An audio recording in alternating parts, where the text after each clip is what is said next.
magbabago na rin yung ating mga bulsa.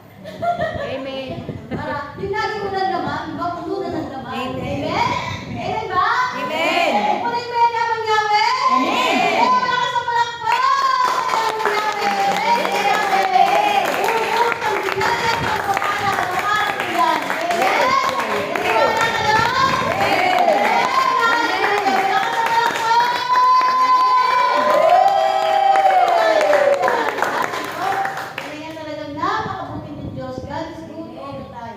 Talagang ang pangako niya talagang lagi niyang pinapakita everyday. Amen? Na everyday meron siyang biyaya at pagpapalang himala sa ating buhay. No? Tulad na sa naranasan ko, talagang araw-araw may himala ang Diyos sa ating buhay. No? Kaya nga talagang huwag po tayong magsasawang maglingkod sa ating Panginoon. Dahil talagang ang Diyos ay laging tapat sa kanyang pangako.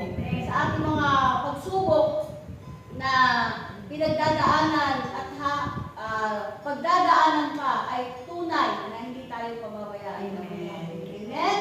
At yun na nga, nakikita ko talaga yung kanyang pagkilos sa aking buhay na talagang ang Diyos ay tapat sa kanyang pangako. Na maglingkod ka lang sa butya ni Amang Yahweh. Amen ba? Hindi tayo pababayaan. Amen ba?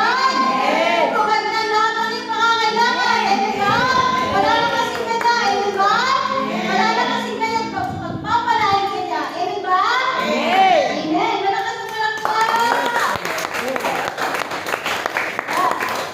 Okay, so para po ba tayo mawit sa ating Panginoon? Tayo na. Okay, ready na ba yung ating gitara? Okay na? Okay, so dito na po tayo sa harapan. Ating ulitan ng ating Panginoon bilang pagpupuri at pasasalamat sa Kanya dahil ito lamang talaga yung ating bayad puri sa ating Panginoon. Ating pagsayaw at pag-awit. Sister Linda.